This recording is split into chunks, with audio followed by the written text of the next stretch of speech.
नमस्कार दोस्तों, OCN network में आपका स्वागत है। मैं हूं ओमकार चौधरी। आदि अचिंत जी का स्वागत कर लेते हैं, जुड़ गए हैं। आदि जी, बहुत स्वागत। नमस्कार। नमस्कार सर। नमस्कार सर।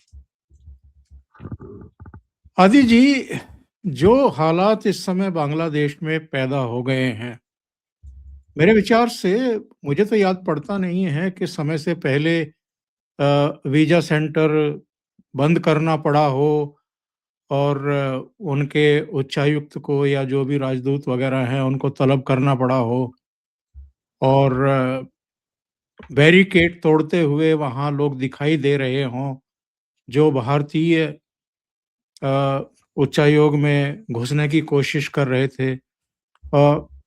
ये हालात बनाए जा रहे हैं या कोई स्वतः स्फूर्त आप देख रहे हैं? क्या है ये सब? बनाए जा रहे हैं सर, क्योंकि देखिए सबसे बड़ी चीज़ क्या है आपको इसके अंदर समझनी है कि बांग्लादेश में कोई एक ही इश्यू को वो बड़ा कर सकते हैं। सबसे बड़ा इश्यू उनके पास है कि भई किसी तरह से एंटी इंडिया को वो दिखा के और हम अपने आप को स्ट्रॉन्ग दिखाएँ। और ये चीज़ें इनको इनके दिमाग में वैसी बिठा रखी हैं कि भई बिना इंडिया के हम जीत नहीं सकते। ये जो इलेक्शन जो भी चीज़ें कर रहे हैं, तो ये पूरा एक वो रेटरिक खड़ा करने की कोशिश कर रहे हैं कि भारत ये करता है, भारत वो करता है।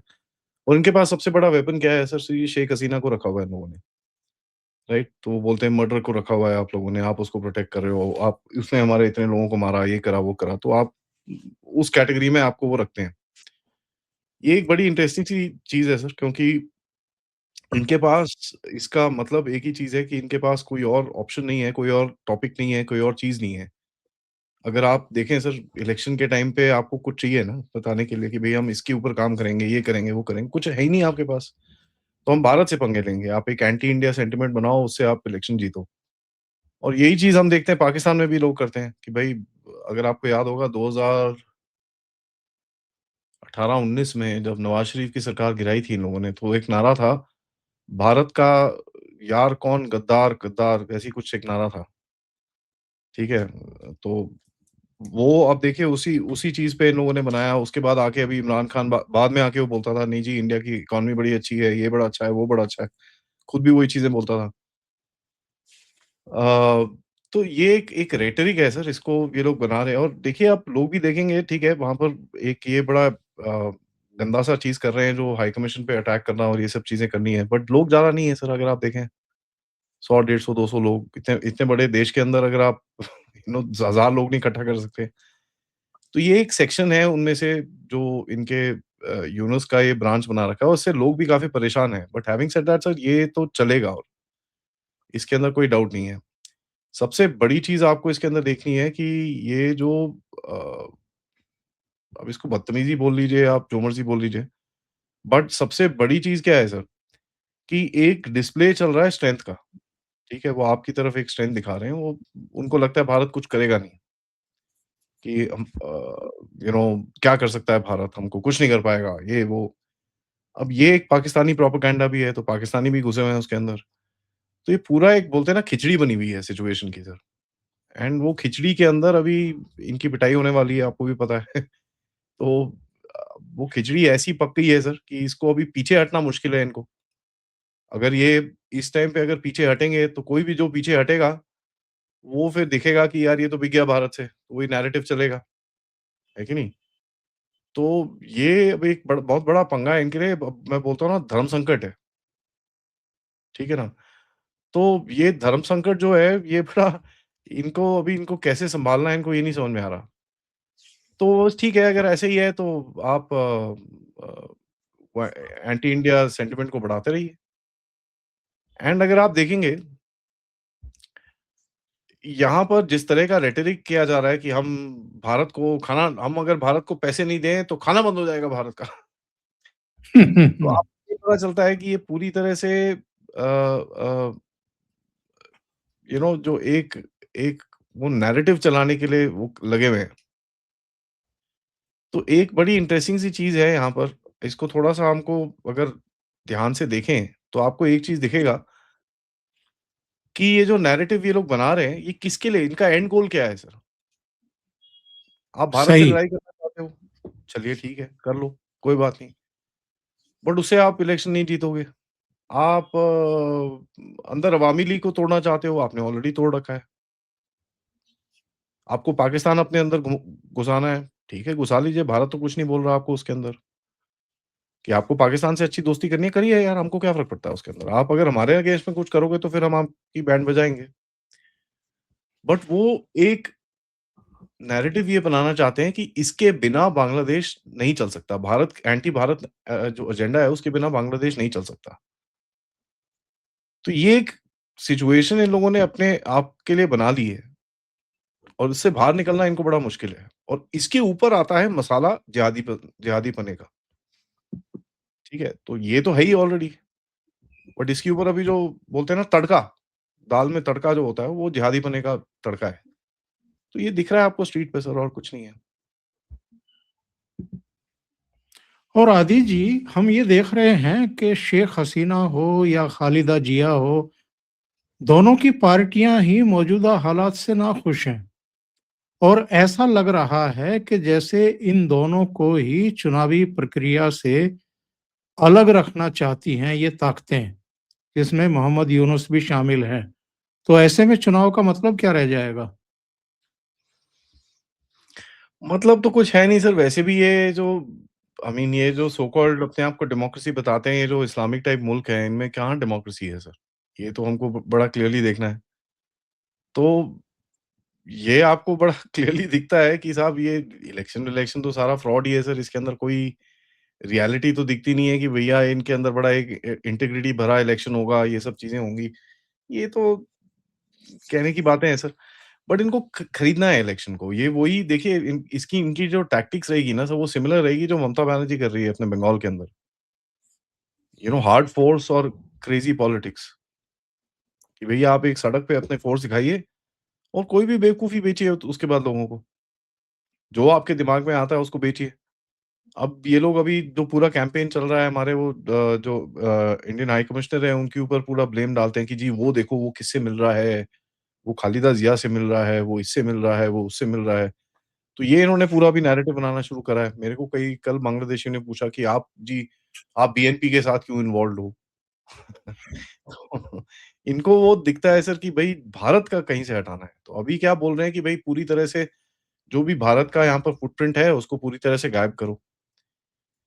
तो ये बेचने वाली चीज़ें हैं सर, यूनुस ने इनको सबको चूरन चटा दिया है। ऊपर से पाकिस्तान से उसने हेल्प लेके चटा दिया है और इन लोगों ने चाट लिया है। तो अब इससे वापस आना बहुत मुश्किल है इनके लिए क्योंकि जो भी वापस घूमेगा वो फिर उसके ऊपर एक और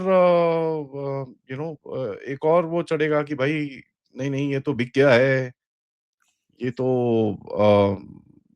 यू नो ये तो खराब हो गया है, ये तो पता नहीं क्या हो गया, क्या नहीं हो गया।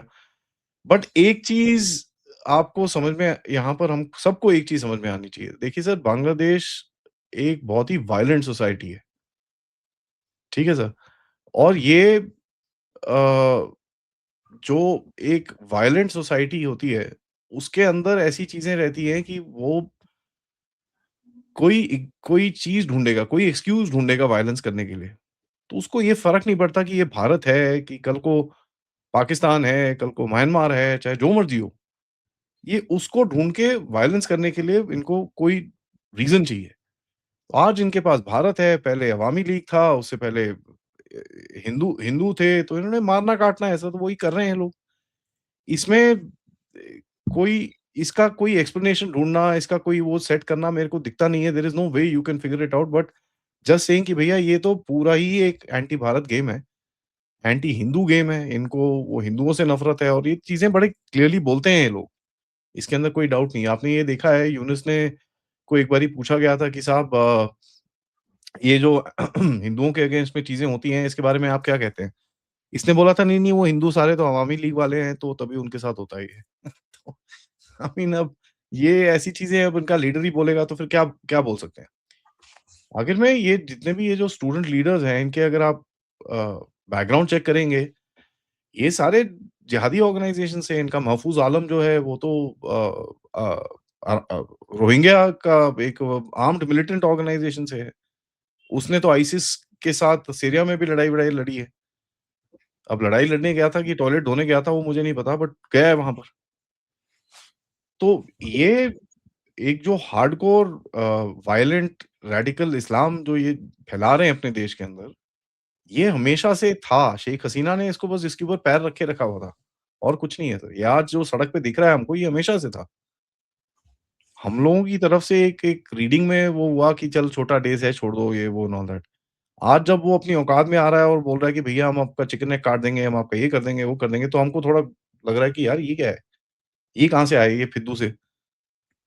और इंडिया में अभी भी इसका एक थ्रेट परसेप्शन नहीं है। आप देखिए वो क्या है वो इनकी कोई वो आईपीएल की टीम, मैं इतना फॉलो नहीं करता सर क्रिकेट-विकेट को, बट कौन-सी कोई टीम है जिसने वो एक बांग्लादेशी बॉलर है, बैट्समैन है, क्या है मुझे नहीं पता। बट अब देख लीजिए ये शत्रुबोध का तो हमारे अंदर है ही, और कुछ लोगों ने इसके बारे में आवाज़ उठाई है, बट वहाँ से कुछ हुआ नहीं। वो अभी भी है टीम के अंदर। तो वो इस चीज़ का फ़ायदा उठाते हैं। वो इस चीज़ का भी फ़ायदा उठाते हैं कि भैया हमारा पाकिस्तान के साथ एक एक एक टेंशन और ये सब चीज़ें रहती हैं। तो वो पाकिस्तान का कार्ड आपके साथ खेलते हैं, देखिए पाकिस्तान हमारा बड़ा अच्छा दोस्त है, ये है, वो है। देखिए सर, सबसे बड़ी चीज़ हमको ये समझ में आनी चाहिए, जब भी एक बड़ा देश होता है ना सर, उसके आस-पास के जो छोटे देश होते हैं, वो उसका हमेशा से एक एडवांटेज लेने की कोशिश करते हैं। हमेशा से ये दिखाने की कोशिश करते हैं कि वो बड़ा देश हमारे अगेंस्ट है। आप कहीं पे भी देख लीजिए, कोई भी छोटा देश हो जो बड़े देश के आस-पास, उसकी कभी दोस्ती नहीं होगी। क्योंकि वो छोटे देश को लगता है यार ये मेरे को निगल जाएगा, तो वो एक अपना कवच लगा के रखते हैं। उसके बाद देखते हैं ये बड़े देश का कोई दुश्मन है, उसके साथ दोस्ती कर लेते हैं। तो ये एक बड़ी नेचुरल सी चीज़ है, और ये चीज़ हमने देखी, नेपाल में देखी, हमने श्रीलंका में देखी, हमने मालदीव्स में देखी, आज हम बांग्लादेश में देख रहे हैं। खैर श्रीलंका सॉर्ट आउट हो गया है, मालदीव सॉर्ट आउट हो गया है, नेपाल कई हद तक सॉर्ट आउट हो गया है। यहाँ पर जैसे मैंने बोला सर, एक एक जो वो मिर्ची मसाला एकदम वो जिहादियों का मिर्ची मसाला घुसा हुआ है। और देखिए एक पुरानी जो इनकी नस्ल है, और ये गलत चीज़ बोलूँगा तो माफ़ करिएगा, बट नस्ल जो होती है ना सर, बहुत बहुत काम में आती है। पाकिस्तानियों ने इतने यहाँ पर नाजायज़ बच्चे दिए, और अपना डीएनए यहाँ पर, एक उसका क्या नाम था? टिक्का खान, जनरल टिक्का खान, उसने तो बोला था तुम्हारी नस्ल बदल दूँगा मैं बंगालियों की। ये उसने बोला था। तो नस्ल बदली भी है सर, वो आपको दिख रहा है। खालिदा जिया के साथ क्या हुआ था, वो भी तो यही है कि सर खालिदा वो जिया कुछ महिलाओं के साथ जो रेप हुए थे उस समय। सर रेप नहीं, वो तो मतलब ऑफिसर्स मेस में रहती थी सर, जी, ठीक है? वो तो ऑफिसर्स मेस में रहती थी, और रहती क्या थी, उसको वहाँ रखा गया था। ठीक है, अब उसके आगे कुछ बोलना आई मीन। बिल्कुल सही बात है। 2 बयान आए हैं अभी हाल में। एक तो ये स्टूडेंट्स की जो पार्टी खड़ी की गई है, इसके एक नेता ने बकवास की है कि 7 सिस्टर्स को अलग कर देंगे। एक और बयान आया था जिसमें कहा था कि जब तक भारत के टुकड़े नहीं किए जाएँगे, तब तक बांग्लादेश में शांति नहीं होगी। कौन-सा नशा कर रहे हैं आजकल ये? देखिए सर, ये भी एक ये जो यहाँ पर वेस्टर्न इन्फ्लुएंस है, और यही चीज़ अगर आप देखें यूक्रेन में भी बोली जाती थी आपके लिए। अब ये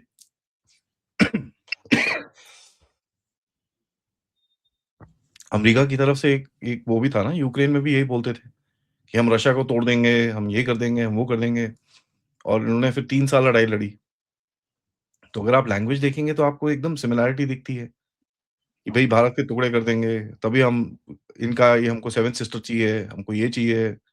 तो ये इनको भी यही बोलते थे रशियंस को कि भैया हम ईस्ट रशिया पूरा ले लेंगे आपसे, मॉस्को तक हम जाके लड़ेंगे आपसे, ये वो चीज़ें वो बोलते थे। तो ये एक कोशिश है सर, चने के झाड़ पे चढ़ा देते हैं इनको, उसके बाद इनको समझ में नहीं आता है। अब इनके आप देखिए हैंडलर्स जो जो हैं, एक वो जॉन डैनिलोविच है, और इनके काफ़ी जो इंटरनेशनल हैंडलर्स हैं, वो इनको यही बता रहे हैं, कोई टेंशन नहीं है यार, हम आके तुमको बचा लेंगे, तुम पंगे ले लो। कुछ नहीं है, हम देख लेंगे, हम आपको पैसे चाहिए ना आईएमएफ से, हम दे देते हैं। आपको यहाँ से चाहिए, हम दे देते हैं, कोई बात नहीं, आप पंगे लो। और ये अगर आप लार्जर स्ट्रैटेजी देखेंगे तो ये कंटेनमेंट की स्ट्रैटेजी है। अमेरिका और जो डीप स्टेट आप बोले, उसकी भारत को किस तरह से कंटेन करके एक जगह में डाल के रखा जाए, ताकि इसकी ग्रोथ को कहीं न कहीं हैम्पर किया जाए। और ये इसमें अगर कोई सोचता है कि नहीं-नहीं ये तो कंस्पिरेसी थ्योरी, कंस्पिरेसी नहीं है सर। कंटेनमेंट ऑफ कंट्रीज़ इनका एक पेपर लिखा था इन लोगों ने, 1992 में 93 में सर न्यूयॉर्क टाइम्स के अंदर एक आर्टिकल आया था, जिसका टाइटल था USA can not let any other power challenge it in the future. तो उसने एक जो गलती करी कि चाइना को उसने इतना बढ़ा दिया कि वो अब यू नो वो वो अब उसको उसकी कान खाने की उसकी जगह लेने को बोल रहा है, तो वो गलती वो दोबारा नहीं करना चाहते। कि यार ऐसा ना हो कि साला भारत भी बढ़ जाए और ये भी हमारे को आँख दिखाए उसके बाद वैसे ही रशिया चाइना के साथ हमारी हालत खराब है। तो इसके घर के आगे ज़रा 3-4 जगह आग लगा दो। तो जियोपॉलिटिकली अगर आप इसको देखेंगे तो वो एक एक आपको एक अपने घर के अंदर रखने की, आपको बाहर निकलने की वो अ, आप उसको ब्लॉक करने की, आपको रोकने के लिए ये करा जा रहा है। अब आप देखिए मोदी जी भी जो चीज़ गए हैं वहाँ पर इधर-उधर, ये भी एक जिस तरह के आप देखिए 3 देश गए हैं वो, जॉर्डन गए हैं, इथियोपिया गए हैं और ओमान गए हैं। तीनों में काफ़ी सारी चीज़ें हैं। जॉर्डन तो आपका वो तो डायरेक्ट डिसेंडेंट है, ठीक है? प्रॉफेट मोहम्मद के। इथियोपिया भी 40% मुस्लिम है। ओमान इज़ 95% मुस्लिम, 92% मुस्लिम। वहाँ पर 5-6% हिंदू हैं। वो हज़ारों साल से वहाँ रह रहे हैं वो। तीनों जगहों के अंदर गोल्ड मिलता है। तीनों जगहों से आपको गोल्ड और ये सब चीज़ें चाहिए अगले आपको अपना गेम खेलने के लिए। आपका गोल्ड का रिज़र्व ऊपर बढ़ रहा है, आप अपना थोड़ा रुपया को इंटरनेशनलाइज़ कर रहे हो। तो आपने एक बड़ा ओपन सा चैलेंज लिया है ट्रम्प साहब से कि भैया ठीक है, आपको जो करना है कर लो, हम नहीं अपने आप को बदलेंगे। तो ये और इंटेंसिफ़ाई होगा सर, ये और बढ़ेगा। क्योंकि ये बांग्लादेश तो सर एक बोलते हैं ना भाड़े का टट्टू है। अब ये गधों को टिश्यू पेपर की तरह यूज़ करके कचरे के डिब्बे में कब फेंका जाएगा इनको भी नहीं पता। बट वो एक दिन आएगा जब इनको फेंका जाएगा वहाँ पर। तो ये एक आप इसको 2-3 तरह से आपको देखना चाहिए। एक तो ये रीजनल प्रॉब्लम जो है आपको, एक जो आपको सिक्योरिटी इश्यू करता है और एक आपको जियोपॉलिटिकल इश्यू जो दूसरी पावर्स आपके सामने रखना चाहती हैं। तो ये 3 बड़े-बड़े फेजेज़ के अंदर ये चीज़ है सर। जी। और आदि जी, ये जो भारत विरोधी सेंटीमेंट है जिसके बारे में आप कह रहे हैं कि ये तो 71 से ही था, बल्कि उससे हाँ। पहले से था। नहीं सर देखिए अब वहाँ पर जब हमने छोड़ा, हमने अपना पूरा रॉ का जितना भी सेटअप था, सब कुछ हमने छोड़-छाड़ के बराबर कर दिया। ठीक है? हमारे पास जितना भी एसेट्स थे, ये था, वो था, हमने पूरी तरह से छोड़ के सब कुछ छोड़ दिया वहाँ पर। तो फिर ऐसे कैसे चलता है सर? ठीक है, आपने ना उनको डंडा मारा, ना आपने अपनी जगह सीधी करी। तो उन्होंने बोला यार ये बड़े अच्छे चोमू थे। आए, अपने 3000 लोग मरवा दिए, हमको देश दे दिया, उसके बाद चले गए और पाकिस्तानी तो यहीं पर ही हैं। जमाते इस्लामी को आपने छुआ नहीं। ऊपर से इतना टाइम हो गया सर आपने इनके अंदर अब देखिए छोटा देश है, आपको यहाँ से थ्रेट है, आपको इसको सीधा करके रखना चाहिए था। आपने वो भी नहीं करा। तो ठीक है सर, ये फिर कहीं न कहीं एक हेड पे आना चाहिए। अभी मोदी जी कहीं पिछले साल ही कुछ कर देते तो फिर अच्छा नहीं होता क्योंकि अभी तक इतनी एस्केलेशन नहीं हुई थी। अब वो भी थोड़ा चाहते हैं कि थोड़ा और एस्केलेशन हो। मेरे हिसाब से गवर्नमेंट का एक वो लुक आउटलुक रहेगा कि थोड़ी और बेवकूफ़ी करें ताकि अगर जब हम आपके ऊपर कुछ करें, तो फिर हम यू नो एक जस्टिफिकेशन मिलता है कि ये देखो एक बदतमीज़ी कर रहे थे, इनको थप्पड़ मारने का हमारे अब कोई ऑप्शन नहीं बचा हमको। ये हमारी एम्बेसी में कूद रहे हैं, हम लोग ये कर रहे हैं, वो कर रहे हैं, तो ये एक एक वो पूरा आप केस बनाने की कोशिश कर रहे हैं सर, यहाँ पर। आगे क्या होता है, कब होता है, ये तो बताना मुश्किल है। बट अभी तक जिस तरह से चीज़ें चल रही हैं, आप एक केस बनाने की कोशिश कर रहे हो कि ये बांग्लादेशी पागल हो रखे हैं। इनको अभी इनकी इनकी ट्रीटमेंट का टाइम आ चुका है। तो और ये भी एक होता है सर, बड़ा देश जब होता है ना, वो छोटे देश पे जब एक्शन लेता है, वो दुनिया में एक बड़ा गंदा-सा मैसेज जाता है। और अब आपने देखा ही है तो ये है ही सर। तो ये पूरा आपको यहाँ पर सॉर्ट आउट करना है। प्लस इस टाइम पे सर देखिए सबसे बड़ी चीज़ क्या है? आपकी बेसिक प्रायोरिटी क्या है? आपके जो अंदर ये घुसे हुए हैं, उनको निकालना है आपको यहाँ से बाहर। तो इस टाइम पे आप देखते हैं योगी साहब ऑपरेशन टॉर्च बंगाल से भाग रहे हैं, बिहार से भाग रहे हैं, इधर से भाग रहे हैं, उधर से भाग रहे हैं, हर जगह से भगाए जा रहे हैं। तो आपका भी वो पर्पस है कि भई इनको भगाना है। अब ख़ैर आप इनसे लड़ाई-वड़ाई कर लो, कुछ कर लो, मार-मूर लो, उसके बाद भी आप भगा सकते हो, ऐसी बात नहीं है कि उसके बाद नहीं भगा पाओगे। बट ये काफ़ी एक ब्रॉड एंडेड चीज़ है सर, ये इतनी नैरो चीज़ नहीं है कि ये बकवास कर रहे हैं, इनको जाके मार दो। क्योंकि उसके बाद क्या करना है, एक जो पुल जब भी आप ये ऐसे कोई एक्शन लेने की सोचते हो, उसका एक पॉलिटिको मिलिट्री ऑब्जेक्टिव होता है सर, कि आपका ऑब्जेक्टिव क्या है? आपको चाहिए क्या? आप मार तो दो ठीक है, बट आपको चाहिए क्या उसके बाद उससे? आपका आउटकम क्या है? जैसे ऑपरेशन सिंदूर में आपने बोला कि साहब हमको अम, करना क्या है, हमको इनको इनका जो न्यूक्लियर चीज़ है इसको भगाना है, हमको इनको मार मारनी है और इनके टेररिस्ट कैंप को काफ़ी डैमेज करना है। तो ये 3 हमारे मेन ऑब्जेक्टिव थे, पॉलिटिको मिलिट्री ऑब्जेक्टिव्स थे। वो आपने किया। तो यहाँ पर भी अगर आप कुछ करते हो तो आपको एक पॉलिटिको मिलिट्री ऑब्जेक्टिव सेट करना पड़ेगा, एक नैरेटिव बनाना पड़ेगा, एक पूरा उसका गेम बनाना पड़ेगा, उसके बाद आप कर पाओगे कुछ। ऐसे ही जाके किसी को ठोकना, हाँ, ठोक तो सकते हो सर, कभी भी ठोक सकते हो। आई मीन अभी हम बात कर रहे हैं, जब तक आप ये शो अपलोड करके लगाओगे, अब आपको पता ही है सर क्या हुआ था वहाँ पर, 25-30 मिनट में तो पाकिस्तानी लेट गए थे। तो ये है सर, बड़ी डाइसी सी सिचुएशन है, क्योंकि ये एस्केलेट होगी और एस्केलेट होगी है। मैं आपको ये बता रहा हूँ, there is no way that ये रुकेगी, क्योंकि ये जो दिमाग में इनके वायरस घुसा हुआ है, भारत का, इसको निकालना इम्पॉसिबल है। पहलगाम के बाद जो सीसीएस हुई थी, उसमें बहुत सारे फैसले लिए गए थे और ऑपरेशन सिंदूर से पहले के वो फैसले थे, जिनमें ये भी कहा गया था कि एक-एक पाकिस्तानी को यहाँ से निकाल बाहर करो। अभी जब आप ये स्टेटमेंट दे रहे थे कि चाहे यूपी हो, बंगाल हो, दूसरी जगह से सब बांग्लादेशियों को यहाँ से भगाया जा रहा है कि इनको यहाँ से दफ़ा करो। अलग-अलग तरीकों से मतलब एसआईआर हो रहा है, ममता बनर्जी ने कह दिया ये तो एनआरसी है, तो खुद ही बहुत सारे अपने सिर पर पैर रख कर के भागे और जो डॉक्यूमेंट फर्जी बनवाए थे वो ऐसे ही कोई तालाब में फेंक गया, कोई कहीं फेंक गया। तो क्या हम कोरिलेट कर सकते हैं कि जैसी कार्रवाई पाकिस्तान में की गई थी, वैसी कोई घटना तो नहीं हुई है? पर क्या तैयारी यही है कि बांग्लादेशियों को एक बार यहाँ से हटाया जाए, पूरी तरीके से घुसपैठियों को हटाया जाए, रोहिंग्याज़ वगैरह को और उसके बाद फिर ज़रा ठीक से मरम्मत कर दी जाए एक बार? सर वो तो टाइम लगेगा आपको, अगर आप कोई सोचते हैं कि 2-4 महीने में भाग जाएँगे, अभी तो नहीं होगा सर ये। क्योंकि जो वो अभी चीज़ें हो रही हैं, अगर आप इसको देखें, एसआईआर जो है ये एक फ़ेज़ रहेगा आपका क्लीनिंग का, इसके बाद और भी चीज़ें हैं। डॉक्यूमेंट वेरिफिकेशन और ये सब चीज़ें चारों तरफ चल रही हैं। जो फेक चीज़ें बनाई हैं, आप जैसे देखिए, किरत सोमैया साहब ने आज निकाला है कि 22,000 फेक बर्थ सर्टिफ़िकेट्स का एक स्कैम निकला है। आई थिंक यूपी में एक जगह निकला है जहाँ पर 18 साल से फेक डॉक्यूमेंट बन रहे थे। तो वो पूरी चीज़ें आपको चेक करनी पड़ेंगी। तो ये पूरा काम करते-करते कम से कम 2-3 साल लग जाएँगे सर, एकदम से नहीं होगा ये। ये बड़ा धीरे-धीरे, धीरे-धीरे करके करना होगा, क्योंकि ये कई कई लोग जो हैं, अभी तो वेस्ट बंगाल से भागे हैं, लेकिन ये भागे कई कई तो यूपी की तरफ भी भागे हैं। तो आप देखते हैं अभी योगी योगी साहब की तरफ से भी किया जा रहा है। तो ऊपर से आपके ऑपोज़िशन स्टेट्स हैं जहाँ पर ये छुपाने की कोशिश की जाएगी, तो ये सब कुछ होगा। तो 2 साल, 2.5 साल वेट करना तो थोड़ा मुश्किल है सर। बट मेरे हिसाब से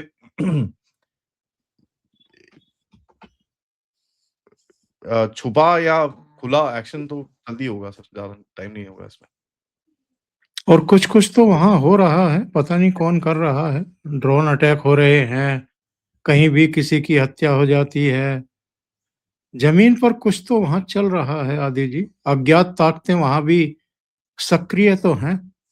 देखिए सर, वो तो होता है, क्योंकि आपको एक चीज़ देखनी पड़ेगी यहाँ पर कि अ, जब आप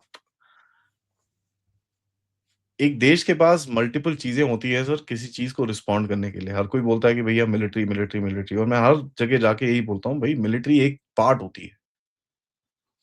उसके बाद बहुत और चीज़ें होती हैं।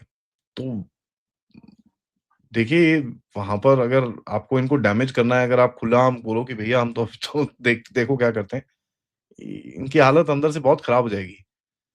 बट चक्कर ये है सर कि कितना जगह पे आप इसको लेके जाना चाहते हो, क्योंकि देखिए बांग्लादेश का एक चक्कर है कि पाकिस्तान को तो 25 लोग आके उस हेल्प करेंगे उसको, राइट? तो बांग्लादेश को कौन करेगा, ये थोड़ा आपको आई थिंक देखना है, एंड ये इसके ऊपर आई थिंक कुछ डिसीजंस चल रहे हैं कि इसको किस तरह से समझा जाए। वो एक वो है, दूसरा सर देखिए क्या है सबसे बड़ी चीज़ इसके अंदर की, आपको एक लॉन्ग टर्म प्लान बनाना पड़ेगा। आपने हाँ, ठीक है, जाके 4-6 थप्पड़ मार के आना है, तो वो तो आज रात को ही कर सकते हो उसको, कोई प्रॉब्लम नहीं है। बट आपका लॉन्ग टर्म ऑब्जेक्टिव क्या है? आप उसको थप्पड़ मारने से सुधर जाएगा? वो नहीं सुधरेगा। आपको एक थोड़ी सैटिस्फैक्शन मिल जाएगी, उसको एक थोड़ा डर बैठ जाएगा कि यार ज़ोर से लगी। बट वो डर भी निकल जाता है थोड़े टाइम के बाद दिमाग से। तो या तो आपको एक ऐसा कुछ बनाना पड़ेगा जहाँ पर कॉन्स्टेंटली आप इनको हर 6-8 महीने में थोड़ा सॉफ्टवेयर अपडेट करोगे इसका, ठीक है? तो ये काफ़ी एक ज़बरदस्त डिसीज़न होगा। तीसरा चीज़ क्या है सर, अगर आप इनको जैसे मारते हो, तो आपको पहले अपना जो ये जो एंट्री पॉइंट है इधर पे, जहाँ से ये घुस के आ सकते हैं, या तो भैया आपने ज़ोर से मार दिया, फिर वहाँ से लोग भागेंगे। अब वो भागेंगे, ये नहीं, मेरे को ये नहीं चाहिए कि यहाँ पर अभी जो जितने 50-80 लाख यहाँ से फेंके हैं, वो साले वापस आ गए यहाँ बैठ गए। क्योंकि वहाँ पर गुर्बत होगी, हालत खराब होगी, बैंड बज गई, इकॉनमी की कोई काम नहीं है, कोई धाम नहीं है, कोई खाना नहीं है। तो ये भी एक चक्कर है। बट सर देखिए, इनको एक अम, एक एक अरेंजमेंट आपको कहीं न कहीं लाना पड़ेगा इनके साथ, क्योंकि ये इलेक्शन-विलेक्शन जो हो रहा है सर, ये तो सब फ़ार्स है। आई मीन मेरे को लगता नहीं है ये इलेक्शन कराना भी चाहते हैं, तो ये एस्केलेट और करेंगे ताकि बांग्लादेश के अंदर अराजकता और फैले, ताकि वो अराजकता के चक्कर में बोले भैया हम इलेक्शन करा ही नहीं सकते, इतनी देखो वायलेंस चल रही है, इतना ये चल रहा है और उसका रिस्पॉन्सिबल भारत है, देखो भारत ये हमारे साथ गेम खेल रहा है, तो एक विक्टिम कार्ड की भी तैयारी है। तो ये ऑल अराउंड एक गेम खेलने की कोशिश कर रहे हैं सर, कहीं न कहीं हमको माइंड में रख के। अब देखते हैं अगले, आज भी बांग्लादेश के एम्बेसडर को बुलाया था, तो उसको झाड़ तो मारी है, बट उसका कोई स्टेटमेंट नहीं आया अभी तक। तो आई डोंट नो क्या डिसीजंस चल रहे हैं यहाँ पर कि बांग्लादेश के साथ, या अभी तो मोदी जी भी वापस आ रहे हैं, अनदर 1 2 डेढ़ 2 ढाई घंटे में आ जाएँगे वापस। अब किसी कंट्री को एक लेवल से एस्केलेट करना है, तो फिर आपको ऑब्वियसली प्राइम मिनिस्टर की ज़रूरत होती है। इधर-उधर आपको झटके-झुटके मारने तो आप कर सकते हो, बट एक प्राइम मिनिस्टर की ज़रूरत होती है जब आपको कुछ अगर करना है। तो देखते हैं सर, आई थिंक कल वैसे भी 19 है, 19 के बारे में बहुत लोगों ने बोला है भैया, काफ़ी कुछ तमाशा होने वाला है। तो देखते हैं क्या होता है सर। पता नहीं तमाशा इन लोगों के दिमाग में है, क्योंकि एप्स्टीन फाइलों के बारे में ये लोग संकेत दे रहे हैं। एप्स्टीन फाइलों का भारत से क्या लेना-देना है? वो सर, अमेरिका का अंदरूनी मसला है। मोदी जी का कहीं एक नाम होगा, ठीक है? अब जैसे वो एक पेपर में निकला था ना, I am going to meet Modi. वो आपस में कुछ बात कर रहे हैं, एप्स्टीन का कोई रिश्ता-नाता नहीं है उसके अंदर। उस ईमेल के अंदर मोदी जी का कहीं एक नाम था। या मोदी का होगा, या अदानी का कहीं नाम होगा, या अंबानी का कहीं नाम होगा, तो शुरू हो जाएँगे ये तांडव करना। वैसे भी आज आपने देखा है, वो क्या है, वो जी राम जी बिल पे कहते हैं भैया हम देश भर में आंदोलन करेंगे। अब क्या कर फ्रस्ट्रेशन सकते की हैं? तो कोई सीमा है नहीं, लेकिन अगर इस बार इन्होंने कोई एआई से जनरेटेड वीडियो प्रकाशित करने की कोशिश की या वायरल करने की कोशिश की मोदी जी का एप्स्टीन फाइलों के हवाले से, तो मुझे लगता है कि बहुत बुरा तो बहुत इनके बुरी सुताई होगी सर फिर। हाँ, इस बार इनकी बहुत बुरी सुताई होगी। बहुत बुरी इस सुताई बार ये होगी। इस बार ये बचेंगे नहीं। हाँ, ये इनके बड़ा क्लियर है। ताम-तमड़े, ऑफिस-वॉफिस, आईटी सेल-वेल, ये सब पता लगा के उजड़ गए, अगर इस बार इन्होंने बदतमीज़ी करने की कोशिश की तो। और ये अपने हरामीपन से बाज आएँगे नहीं, कुछ ना कुछ करेंगे ये। हाँ, वो तो करेंगे सर। इनको तो इनका पॉलिटिकल सर्वाइवल है सर उसमें। तो अगर ये पॉलिटिकली अपने आप को सर्वाइवल इनको अपना देना है, दिखाना है कि भैया हम सर्वाइव कर सकते हैं। तो इनका तो पूरा अस्तित्व ही वही है ना। अगर वो ना करे तो पूरा अस्तित्व टूट जाएगा। अब अगर अस्तित्व टूट गया तो फिर बचा क्या है इनके पास कुछ भी? कुछ भी नहीं बचा। तो उसको ज़िंदा रखना है। अब ये बाहर भी गए हैं साहब हमारे, बाहर से कुछ वापस आएँगे, कुछ बोलेंगे, कुछ ये करेंगे, अब वो आपको पता ही है क्या होता है सर।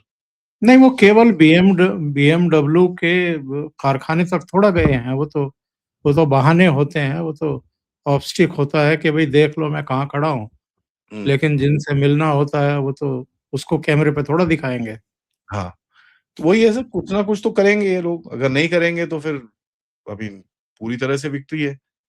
और कहीं न कहीं ये लोग क्या करते हैं कि ये पूरा एक वो बना देते हैं कि साहब नहीं, नहीं हम देखो अभी आंदोलन करने वाले हैं, ये करने वाले हैं, वो करने पूरा हवा बना देते हैं, बट होता कुछ नहीं है। बिल्कुल। तो वो नहीं, भी होता 4 है। लोग साथ नहीं है ना, आंदोलन कैसे करोगे बिना लोगों के? अच्छा, जिनको जुटाते हो उनको पैसे देने पड़ते हैं, हाँ, तो ये वही है। है सर, ये थोड़ा रोंदूगिरी चलेगी अभी थोड़ा टाइम तक और।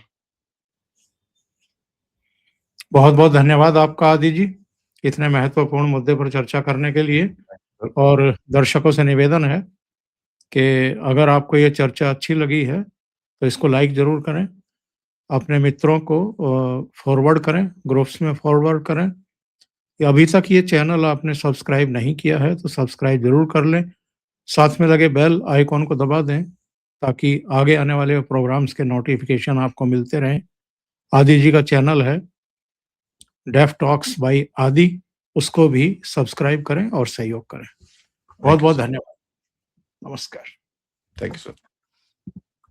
जी।